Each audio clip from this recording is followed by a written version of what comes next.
இப்போது புதிய அறிமுகம் ஆச்சி ஹோட்டல் சாம்பார் 50 கிராம் ரூபாய் 20 மட்டுமே.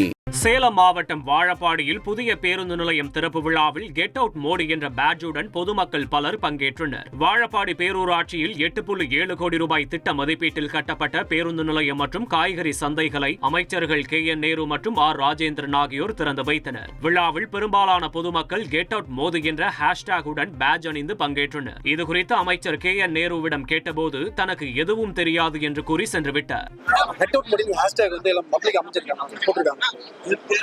நம்மளால கெட் அவுட் மோடின்னு சொல்லி ஒரு ஹேஷ்டேக் போட்டு எல்லாரும் கெட் அவுட் மோடி அப்படின்னு சொல்லிட்டு போட்டுருக்காங்க. மனைவி வாங்கிய சொத்துக்கள் குறித்து உயர்நீதிமன்றத்திற்கு தகவல் தெரிவிக்காத மாவட்ட நீதிபதிக்கு கட்டாய ஓய்வு வழங்கிய உத்தரவை சென்னை உயர்நீதிமன்றம் உறுதி செய்தது.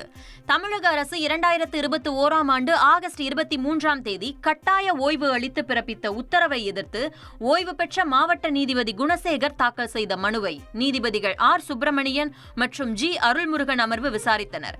அப்போது நீதித்துறை அதிகாரியை அரசு ஊழியர்களைப் போல கருத முடியாது என நீதிபதிகள் குறிப்பிட்டனர். மேலும் நீதித்துறை அதிகாரிகள் உச்சபட்ச நேர்மையை கொண்டிருக்க வேண்டும் என கூறி வழக்கை தள்ளுபடி செய்தனர்.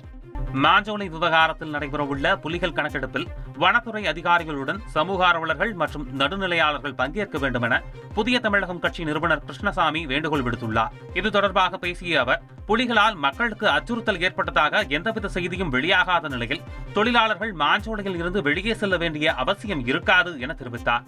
வனத்துறை மற்றும் புலிகள் கணக்கெடுப்பில் ஈடுபட்டால் உண்மைத்தன்மை வெளியே வராது என கூறிய அவர், மனோன்மணியம் சுந்தரனார் பல்கலைக்கழக பேராசிரியர்கள் சமூக ஆர்வலர்கள் கணக்கெடுப்பில் பங்கேற்க வேண்டும் என தெரிவித்தார். இப்போது புதிய அறிமுகம் ஆச்சி ஹோட்டல் சாம்பார் 50 கிராம் ரூபாய் 20 மட்டுமே.